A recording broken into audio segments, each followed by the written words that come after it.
Hello everyone. We are here with our next talk, and I would like you to welcome Abdel, a good friend that I now know for quite some time. He is also the co-host of the Kubernetes podcast by Google, and he will talk about modern development of cloud applications with Service Weaver. Enjoy and have fun. Thanks for being here. Thank you. I'll try. Thank you, everyone. Can I get my slide? Yeah, thank you. All right, cool. Before I get started, how many people here are Go developers or write code in Go? Oh, beautiful. Okay, cool. That's pretty cool. Okay, so hopefully you enjoyed this.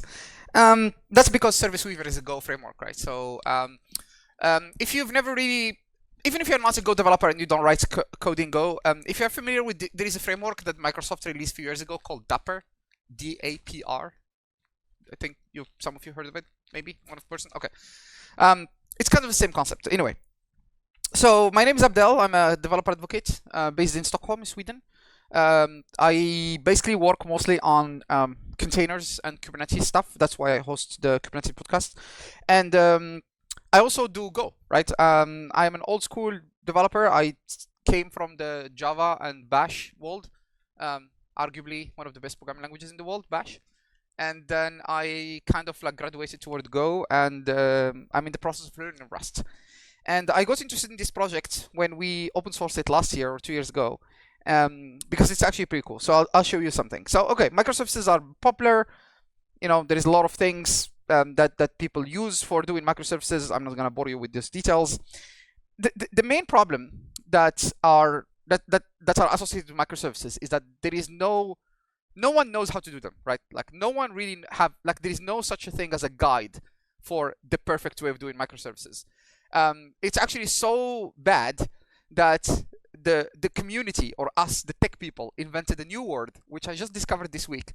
And I'm going to share it with you. I don't know if you know it. Macro services. Have anybody heard of macro services? No? Okay. So apparently there is monolith, right? And there are microservices. And then I don't know who this person is, invented a word called macroservices. And macroservices are essentially, it's supposed to be the best of both worlds. It's the services that are the right size, whatever the right size is, right? Because that's one of the biggest problems with microservices. Like, what's the right size of a microservice? Is it supposed to be big or small or XL or XXL or M or whatever? Most people think that microservices are like the way to go. Like so these are all comments, by the way, we collected from the Y Combinator Reddit kind of thing. A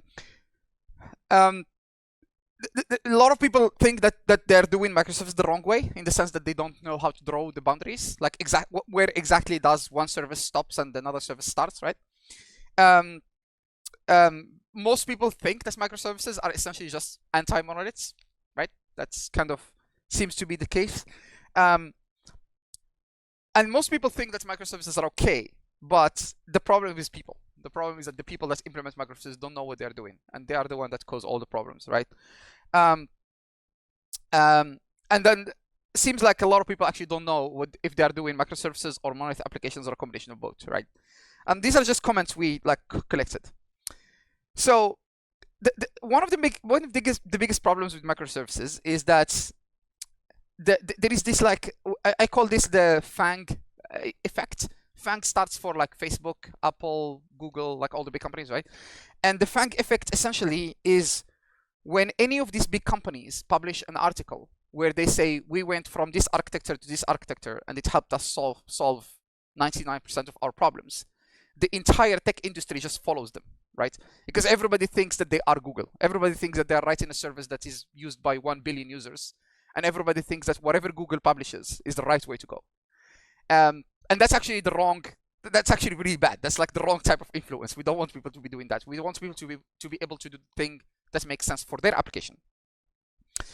And just to illustrate my points, have anybody seen this article a few weeks ago, a few months ago, from AWS, the AWS Prime, the video streaming service? One person? Okay, 2 people. Okay, so let me give you the TLDR. So inside AWS Prime, which is the video streaming service, right? Some team does they are responsible for video quality, right? So what they're supposed to do is that they're supposed to catch the stream of the videos and analyze them to verify if they are streaming good quality videos, right? And so they obviously use AWS, right? So what they did is they wrote a service that that does like quality analysis on the videos. And the way they wrote it is that they used AWS Lambda. And so they wrote one function that captures the stream and then split it into individual frames, right? So if they are framing or if they're streaming a 4K video at 30 frames per second, so that's 1 frame per second. So 30 pictures per second of video, right?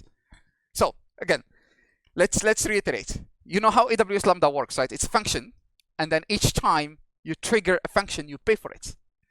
So for every single video, they were triggering the function 30 times per second for every video, right?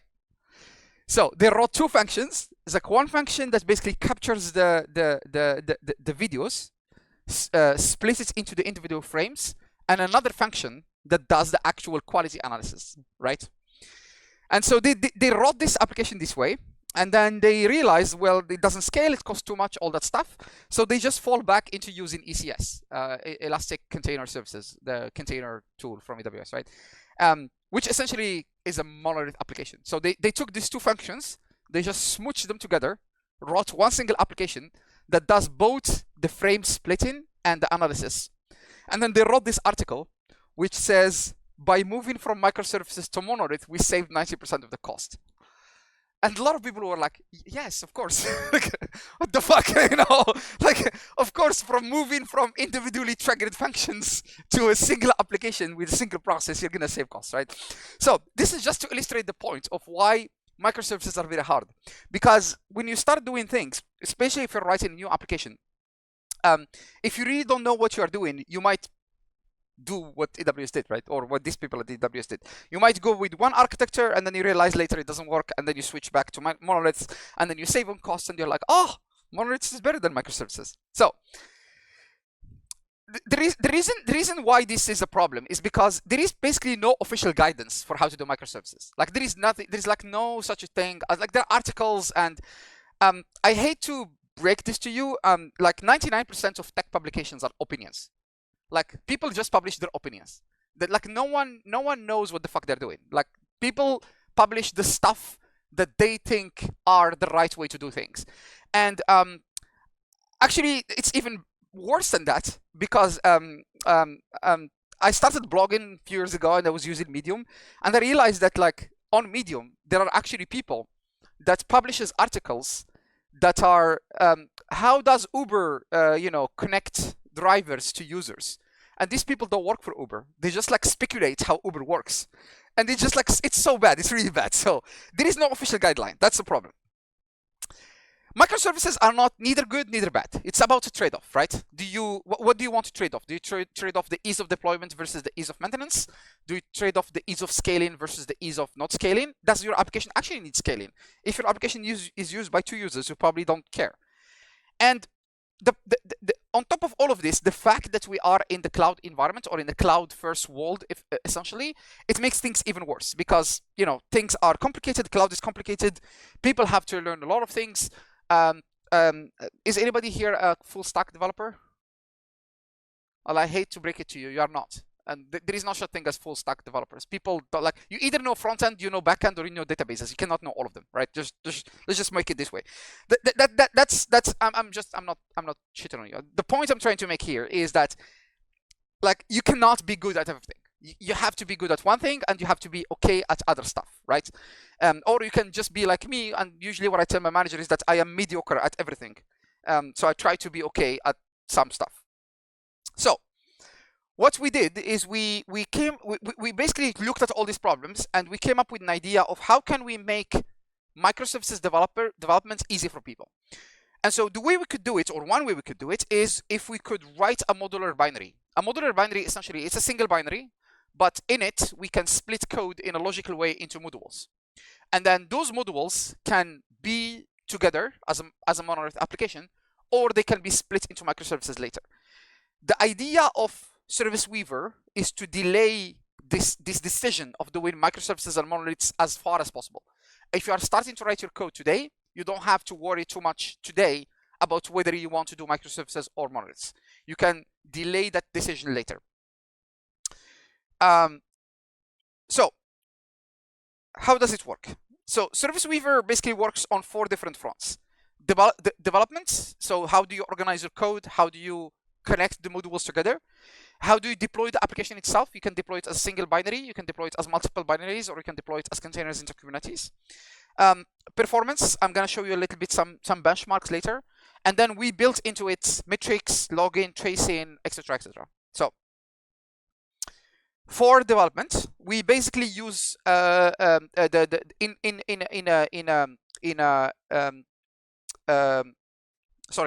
a Go, we use the concept of interfaces. So each interface is a component, and each component is basically implemented as an interface, right? So here, this is an example where I have 3 components, rock, paper, scissors, and then I can either run them locally as together as one process, or I can just decide to run them as multiple processes. I'm going to show you an example later. So how do we define a component? A component is just an interface. So we define a type interface. Inside that interface, we have a function, which is the actual function of the interface itself. Then to implement the interface, or to implement the component, we use this function called weaver.implements, and then we call the function. And then if we want to instantiate or use the interface somewhere else, we just need to use the weaver.ref. So weaver.ref is the instantiation, and then weaver.implements is the actual implementation. When we pass an interface to Weaver through the implements function, that basically tells the Service Weaver that you should weavify, we call it. Weavify essentially means this component is now part of Service Weaver framework, so the framework is aware of it.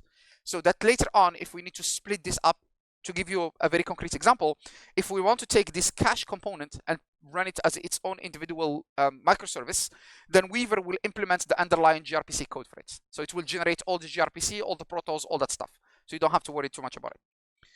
So, and then yeah, then you basically call the Weaver. So in wherever you need to use the application, you just need to call the weaver.run function to be able to call the objects or the interface. So let me show you an example, a very, very stupid example here. Let's see, I have it here. I think I have, yes, hello world, cd examples.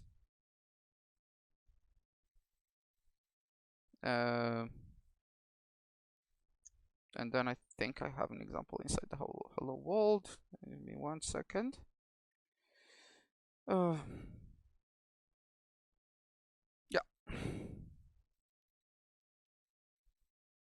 Or maybe it's not hello. Let's try this one. So okay, so inside this component called hello world, I have an interface here. It's called reverser. It's implemented as an interface. It has a function called reverse. And then to implement it, I just use the weaver.implements. And then if I want to call it, I literally have to just call, I need to be able to call the interface through the ref command. So through the ref, I can instantiate or import if you want.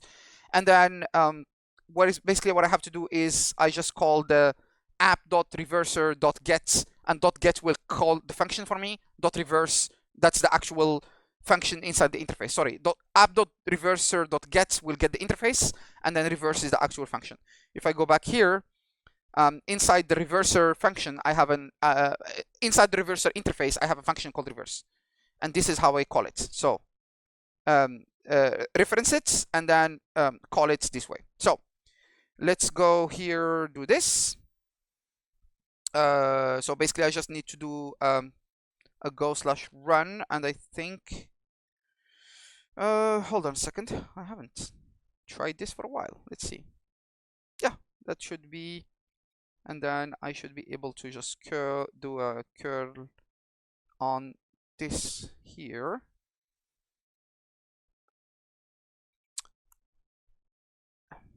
What?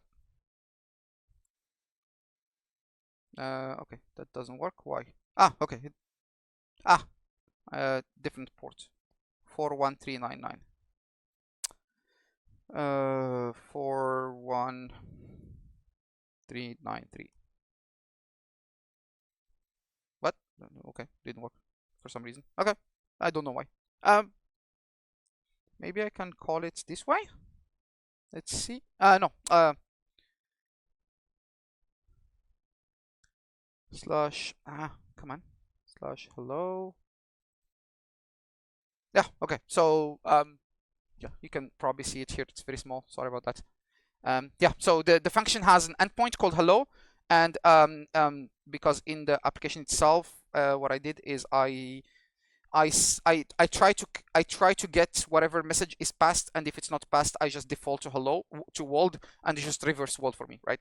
So to recap, reverser is a component. It's an interface. Main is the actual main application. Through main, I called Weaver through the reference function, and then I do the app.reverser.get to get the interface, and then .reverse is what gets me the actual function that I need, right?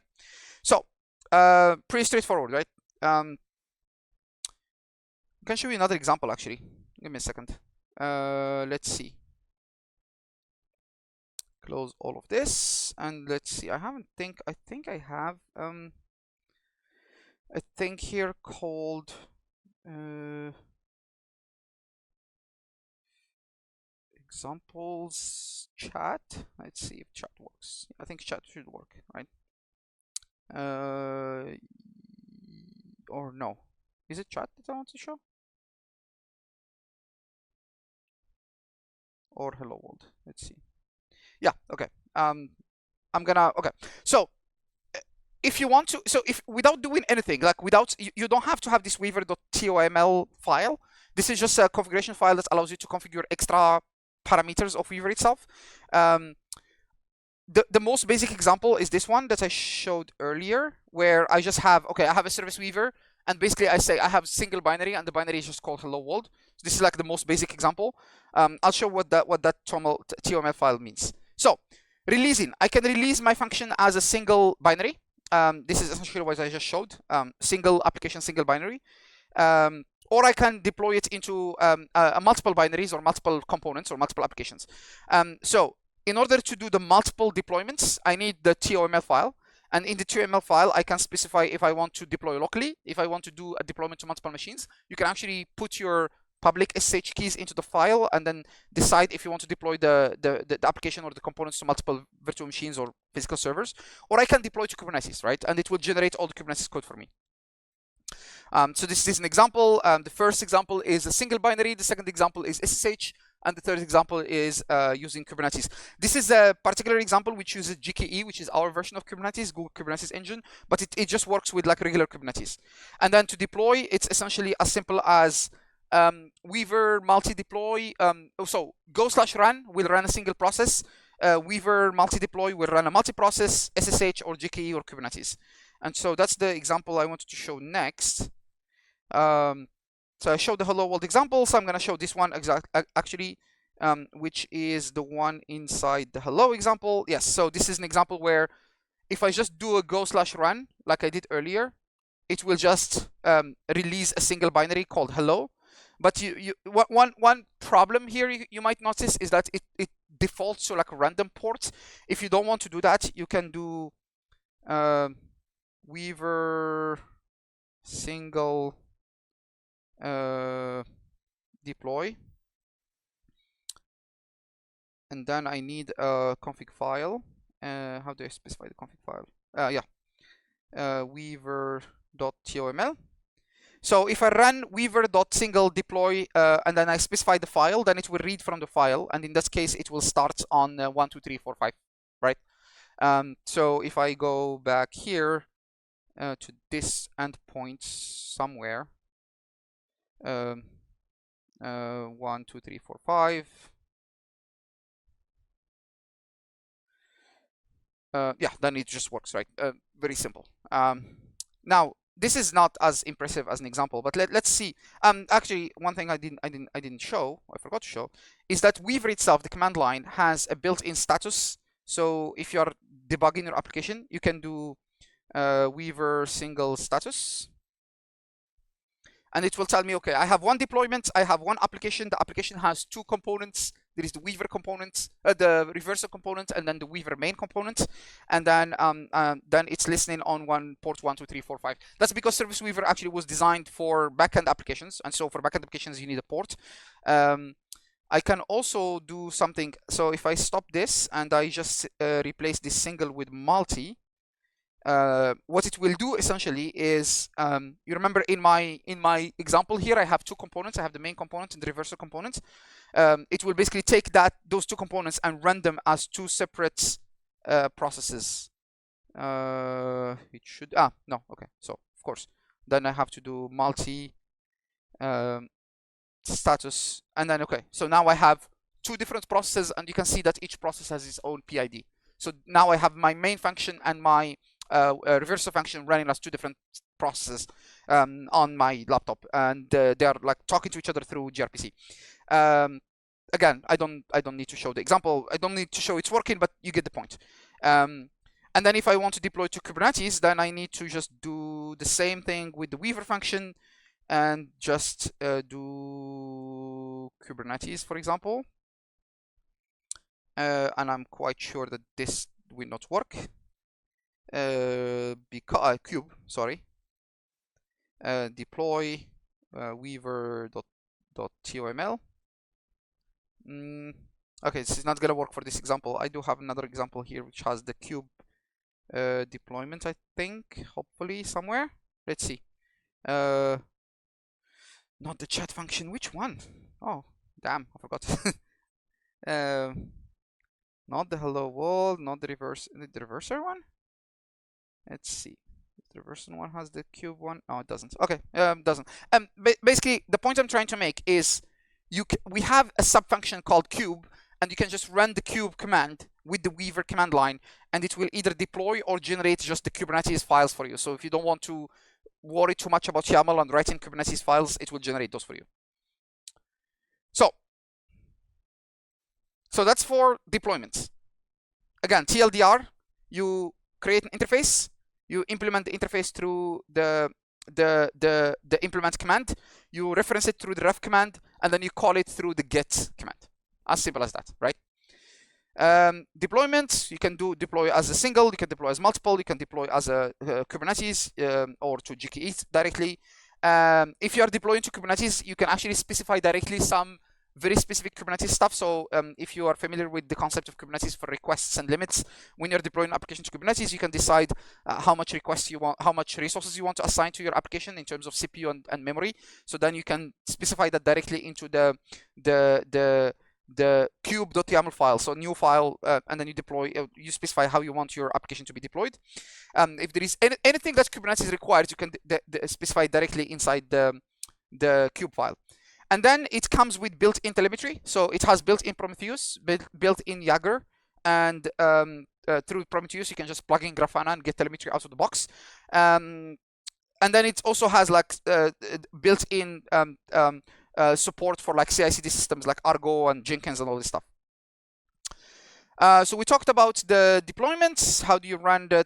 So under the hood, what Weaver really does is it implements its own libraries, and these libraries will implement all the communication between the processes you need. So if you need to do multi-process or multi-applications, again, aka microservices, then under the hood, Weaver will generate all the gRPC stubs, all the files for you, and then it will also do all the service discovery. So that's the parts I wanted to show. And you will have to bear with me because I don't remember where the example is that I wanted to show. So give me a second. I'm going to have to figure it out. Weaver. That's not what I want. This is blah, blah, multi. Do I have the cube one here? I think I do. Yes, I think I do in this example.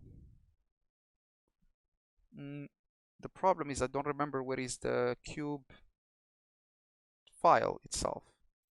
But let's see. How to run on Kubernetes. blah blah, shell kubectl MySQL, good, blah blah blah, and then update the repo field in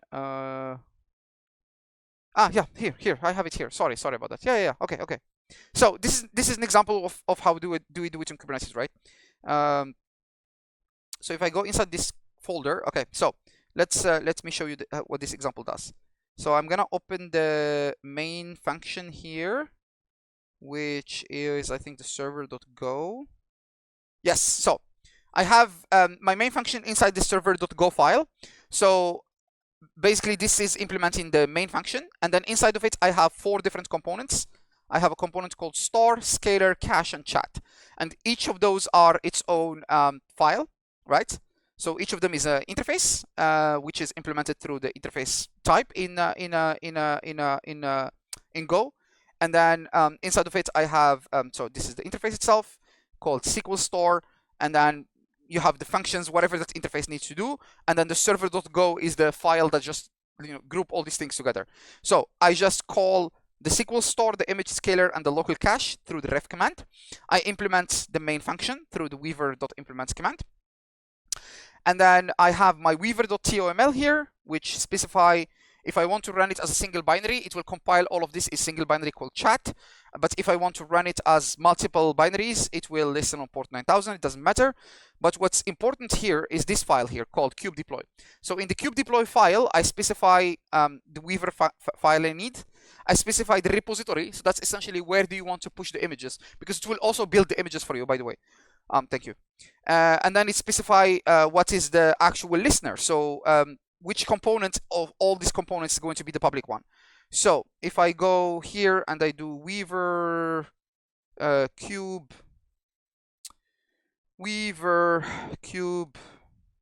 deploy weaver.toml or kube deploy.toml. Okay, here we go. So what it will do essentially is that it will look at the configuration file and then read the code, and then it will build an image for every single component. So because I have 4 different components, the server is one of them, and then I have 3 more components, each of them will result into building an image. And this is gonna fail, I think, because I need to authenticate, but it doesn't matter. But essentially what it will do is that it will build a component or a container for every single component, and then push those to my container registry and generate all the YAML files for my Kubernetes deployment. I think I will want to show it anyway, because gcloud auth login. Sorry, should have done this before. Just pretend you're not looking at what I'm doing right now, because I'm not supposed to show you this. Well, I mean, it's okay. I'm not going to show you my password, but there will be one piece of code you're not supposed to look at, which I think is going to be fine if I still show it. Where is my code? Here. There we go. All right, my password is there. I go there. I put my password without showing it. Good. We're still good. Authenticate with my second factor authentication. Next. This is the part you're not supposed to see. Come on. Do something. Yeah, okay, cool. Continue. Allow. This is the part you're not supposed to see. Okay. Let's pretend you didn't see it. Okay, good. So, I'll do this again. And meanwhile, I'll just go here and I'll just refresh my Go Cloud Console, and I'll show you artifact registry. Switch the projects. 1 second. Boom. And then that should basically drop me into our, so this is just our Google Cloud built-in artifact registry. You can use whatever artifact registry you want. I think in my case I pushed them into Europe North 1, so they should be there. So if we go into containers, I should be able to see that I have my chat application,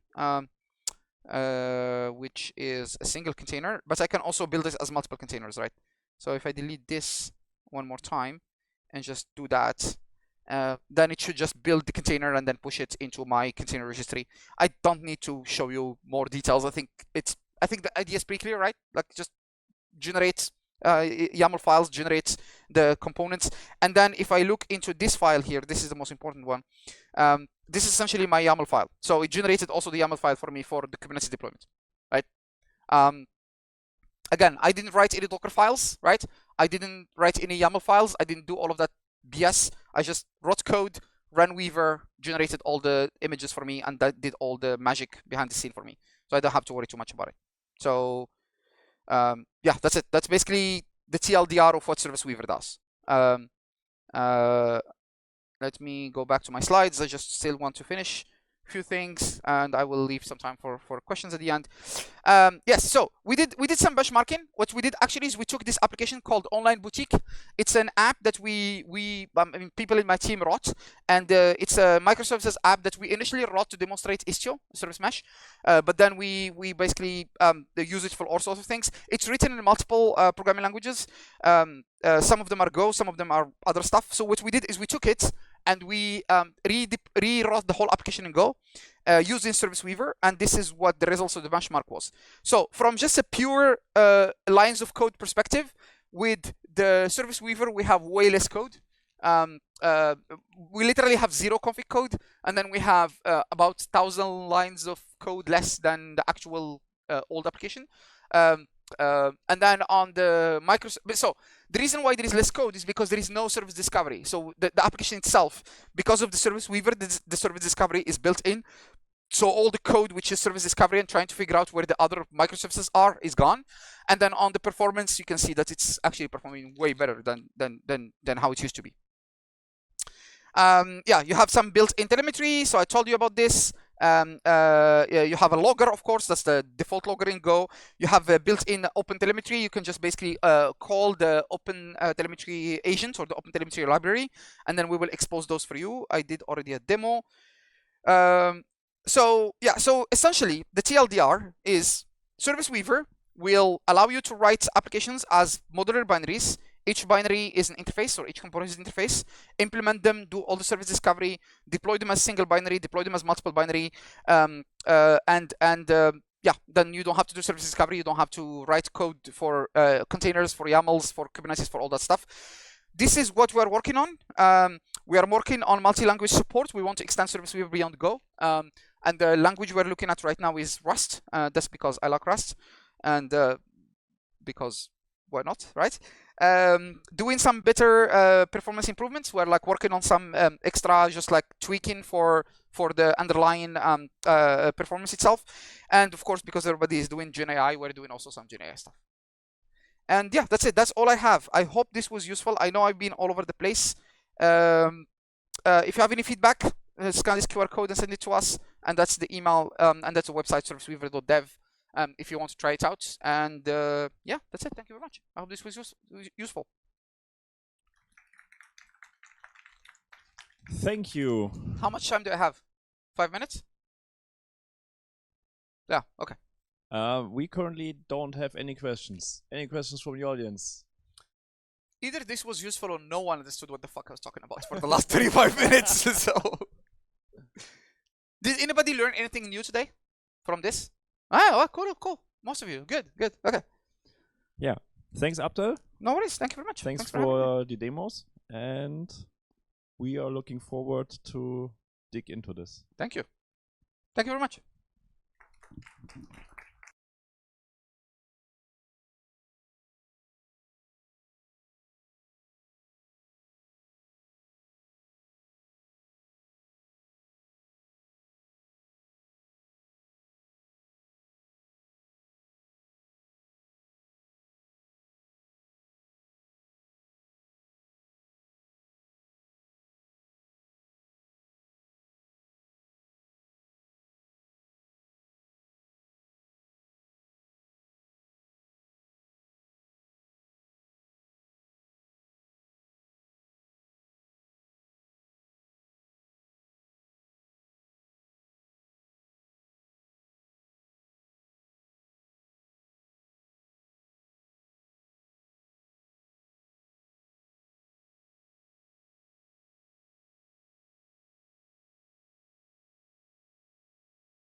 Hello everyone.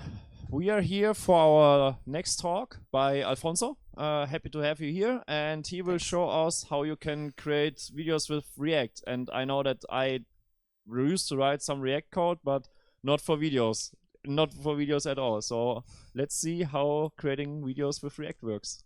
Thank you. Yeah, that's a pretty interesting use case and weird for some aspects. So welcome everyone. Super happy to be here. Before we start, just a couple of notes.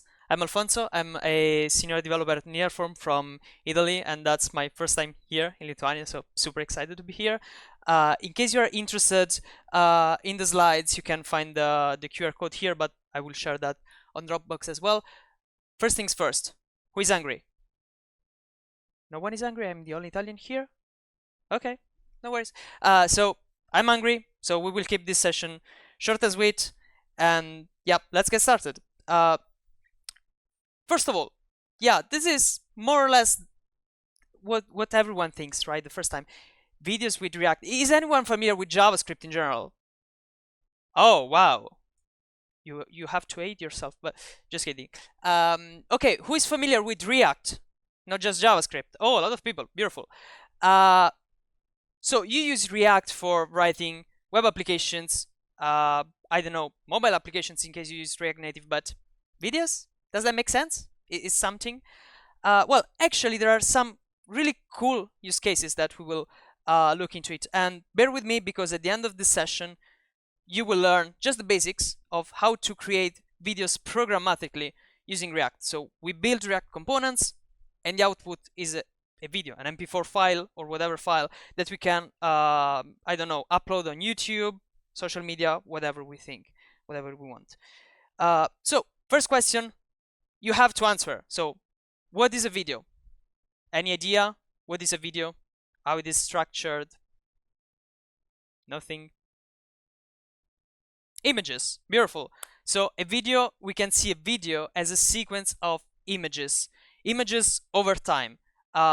Usually we have a stable number of images per second, which is called FPS, so frames per second.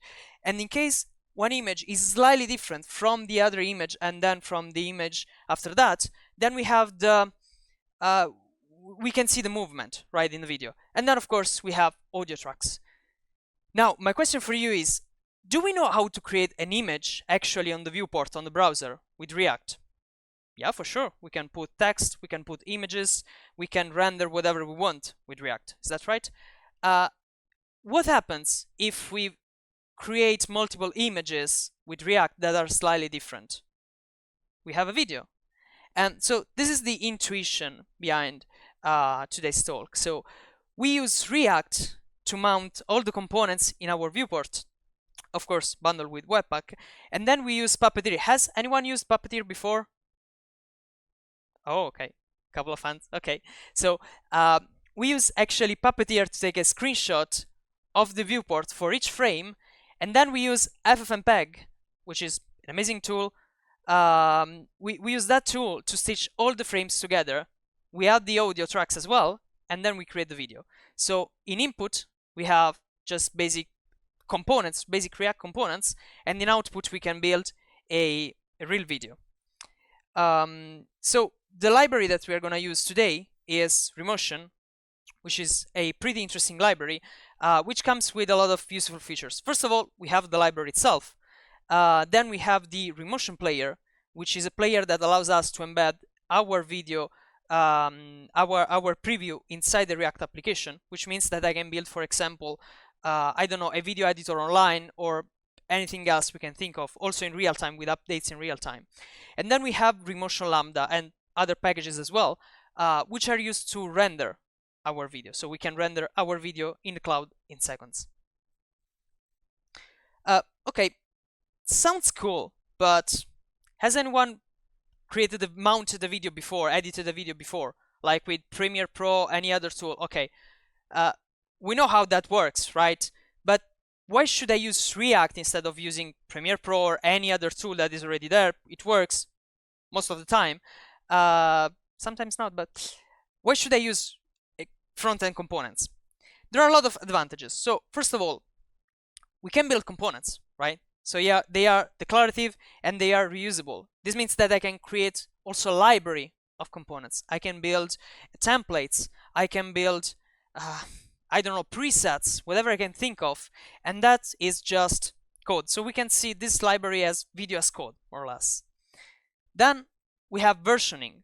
If you've ever worked with tools like Premiere or whatever other video editor, you will end up with this situation. You have the folder and you have video final, video final, final, video final, final, final. I promise this is the final video. With Remotion, we don't have that problem, right? Because we can use Git to version our video. So we just commit the new change, is there, is in the history, it's done. So also the versioning is super helpful. And of course we have branches, so really helpful. So yeah, this is what happens usually, by the way. And then, which is the most interesting part, at least in my opinion, is that we have automation. So we can customize the entire workflow. Since this is just code, we can invoke a rendering through an API call, or we can, I don't know, create the file and automatically upload that on our Instagram page, or do whatever we want. Like real-time news, we can just create a real-time Instagram story. We send an API, this happened in the world, we create the video with that, and we upload that on Instagram, which is quite cool. And of course, we can customize every bit of our video at runtime, so while we render. But yeah, without further ado, let's build our first video. As you will see, it is super easy, but still, it's interesting to understand at least the basics. This is our final result. So question for the front-end developers here. How would you do this? Like, we have a video, then on top of it we have an image, like a logo, and then here we have a text. We have the text with the name of the person and the title. Can we do that with CSS? Is that possible for you? Like, can we just use z-index, put the video on the background, and then add multiple layers on top? Of course we can. So we can do the same actually with exactly the same code with React. First of all, we create the project. Super easy. npx create video. Otherwise, we can of course install the dependencies manually, but we can just create it with the Bootstrap, with the CLI. And then we start by building a composition. A composition in in Remotion is basically everything we can render. So if you're familiar with Premiere Pro, it's like having a timeline, right? So it's everything that you can render. It accepts some inputs, like of course the ID. You need to inject a component, which is the content of your video. Then you have to give further information like the duration of the composition that you will render, the width, the height, the FPS that we were talking before, so the number of frames per second. And then, as you can see here, we have default props, so we can also change the data inside our component, so we can inject the data. So this is the interview component, the final composition that we saw earlier with just the logo. That's easy. The presenter information and the video itself.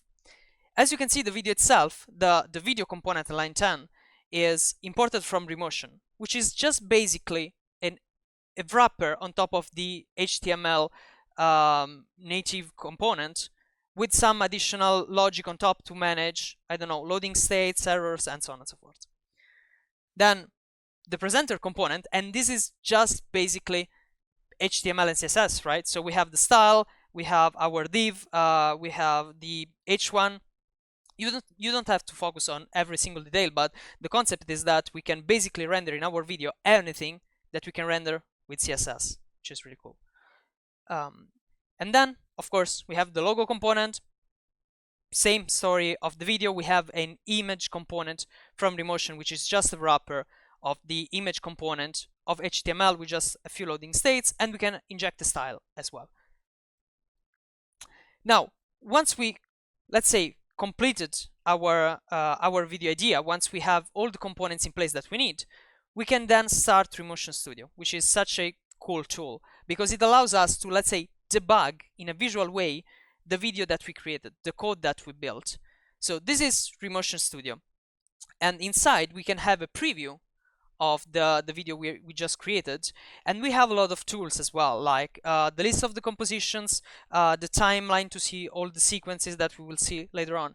And we also have the tool to render. So if we hit that button, I'm not sure whether you see it or not, but we have a button and we can hit render. So we can render our first video. So when I click render, I can use Remotion Studio. I can just set a couple of settings, like what is the frame range, what is the quality, what is the output file and folder, and then I can just render. Otherwise, I can use the CLI or the Node.js APIs that we will see later on. But okay, sounds interesting, right? But why should I use it? What are the real use cases? What can I do with this tool? Well, the first things I can do are parameterized videos. So let's imagine that you have a template and you can inject inside this template all the props you want. So you have to create like 100 birthday videos for your friends. Let's say that you have a lot of friends and they basically do their birthday. So you can just inject all the data, just a CSV or load whatever you want, and then you can create all the videos because the template is the same, so the code is the same, just the props are different. And then we have entire video workflows that can be automated. So from start to finish, you can just basically create the entire video with just an API call, because you deploy your Remotion application, then you hit a button or you send an API call, you say, hey, let's render this video with these parameters, boom, done. In output, you will just have the link on S3 usually, or whatever whatever state you want to send that, you will just have the link in output. Or if you're an entrepreneur, or if you're interested in building something that makes money, which everyone likes, you can just think about a SaaS video. A SaaS is basically a tool that you sell as a service. Usually people pay like monthly or yearly for it, and you can provide a service. Some examples can be automated captions, video editing, whatever you can think of. There are a lot of them, and actually we will see a few examples. First example, have you ever seen Fireship videos on YouTube? Okay, a few people. Okay, so actually Fireship published a couple of years ago an entire 8 minutes video built entirely with Remotion. So they also, of course, the source code of this video is open source, so if you want to look into it, you can.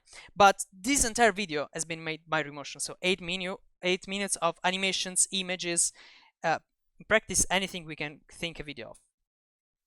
And then this is a SaaS, for example, for automatic captions for social media, like publishing on TikTok. You put the video, you upload the video, it generates captions, and then you download it. Or GitHub Unwrapped. Anyone used GitHub Unwrapped the last year? No one. Wow. Okay, that's interesting. So what you can see here is a preview. So this one is a live preview of what is generated with Remotion, and all the animations are created at runtime. So your username is injected. There is of course logic. So the TypeScript here is generated at runtime because this tool understood that I'm used to write TypeScript code. And once I click download video, then it gets rendered and I can download it. Also, as we just saw, which is really interesting, we can embed a preview inside the React project. And in order to do that, which is quite simple, we can just use the player component exposed by Remotion. So we just pass as a component our video, the entire source code of the video we built, and thanks to the player component, which abstracts all the logic and all the complexity, we can just have a player. Just to give you a brief example, in this case, we have a real-time video edit where I can just put my name and then the video changes. I can also change my favorite color and anything inside the video, and the video is gonna change dynamically in real time in your browser.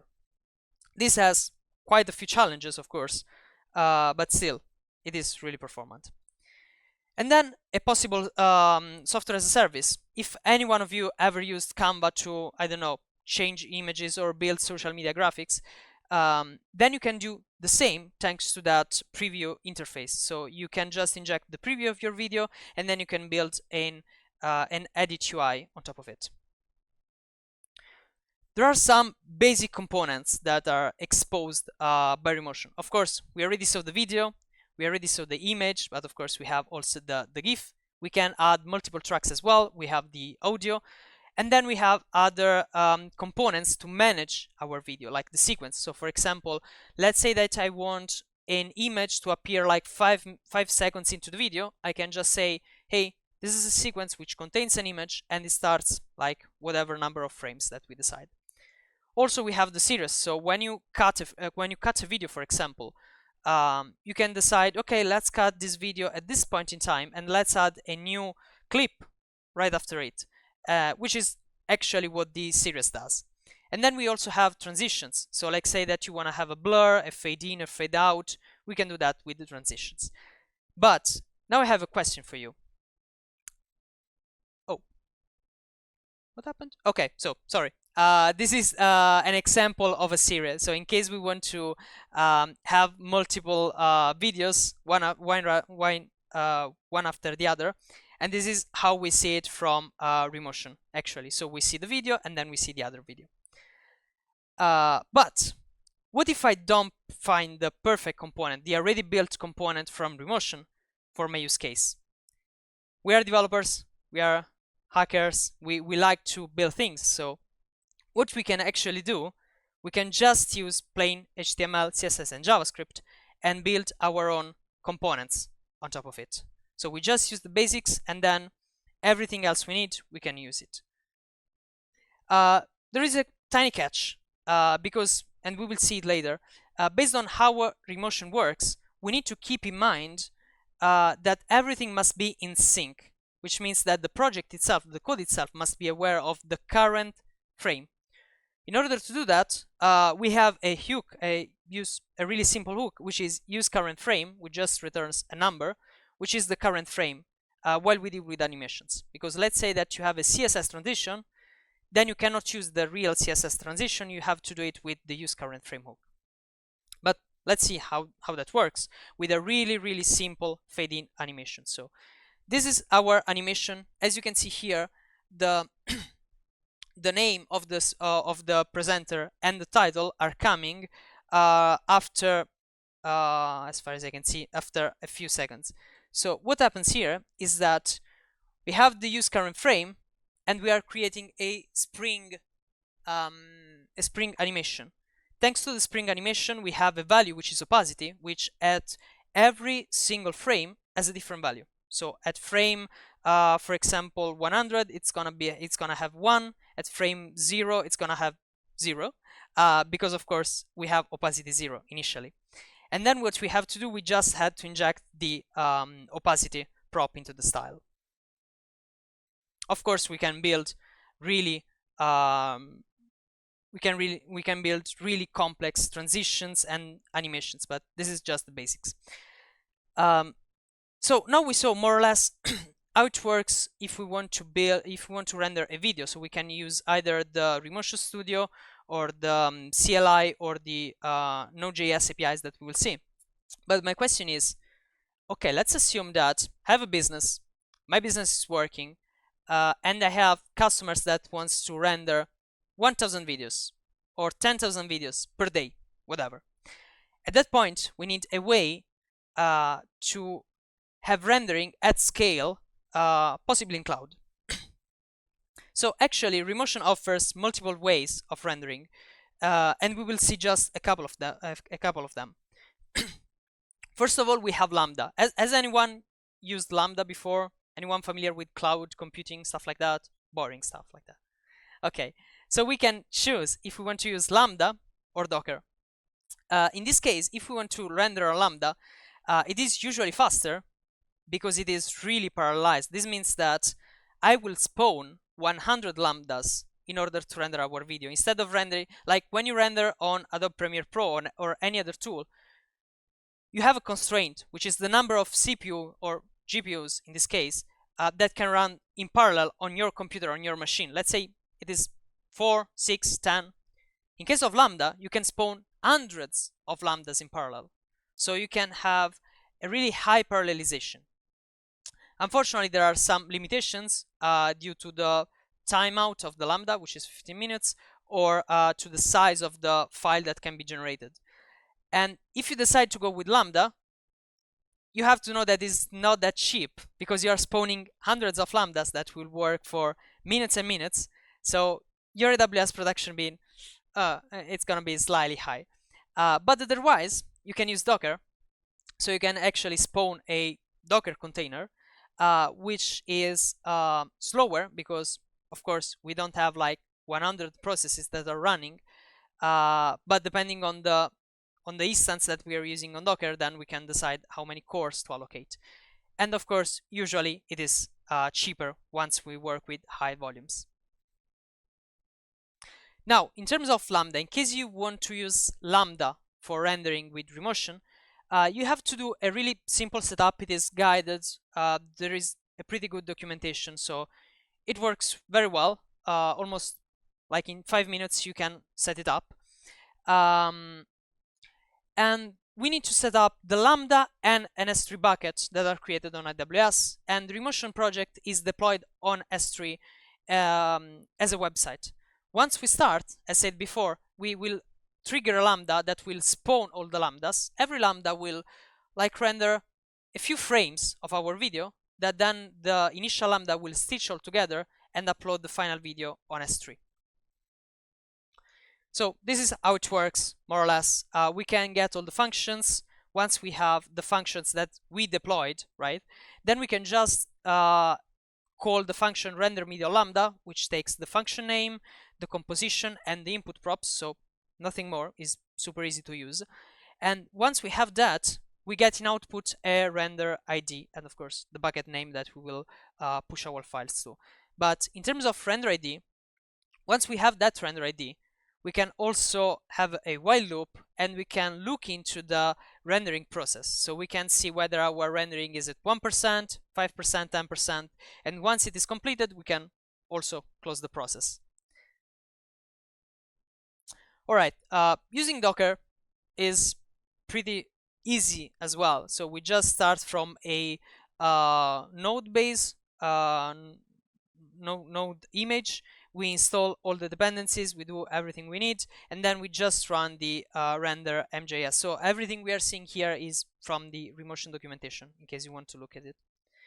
And then here, we want to render. Once we are ready to render, we just bundle our React project, we select the composition, and we just run render media, which is actually what we want to do. We pass as well the composition ID, so the composition that we want to render. We pass the input props, so for the customization, and we are ready to render. Now, in terms of scalability, we saw really quickly how we can do it, but this is, I think, interesting. I'm not sure, is anyone familiar with AWS services, stuff like that? Okay, a few people. Okay, interesting, a few people. So the idea behind this really simple diagram is that we have a web app. That web app writes to an SQS queue, and it writes a message. It writes, hey, dear service, I want you to render something. I have a new video to render. I have a new process to do. Then that message is taken from the Lambda, or actually the Lambda takes the message, and that Lambda creates a new ACS task on ACS. Then we are rendering our video, and once the video has been rendered, we will upload the final file on S3, and we will also write a message, another message on SQS by saying, hey, it's all good, I created your video, it gets uploaded on this URL. If you want, just look at it. And then we will have probably another application which will look into that queue and see, you know, once the process is finished, we will pick the URL and we'll put it in a database or do whatever we have to do. Is it free? It is not, actually. So this tool is source available. It is not like really open source. It is source available, which means that if you're a developer, if you want to play with it, you can play with it for free. But if you are a company with more than 4 people, you have to actually buy a license, which I think is fair. I mean, the developer seats are fair enough, to be honest. And then you also have some cloud rendering limits, but this is for like really high scale problems. So in case you have a lot of renderings. Last but not least, in case you are interested in this tool, I tried to build a tiny project, a tiny tool on top of Remotion, which is a render engine, JSON based, which means that we have a schema with our timeline, with our sequence of videos, with our assets. So we put everything we have.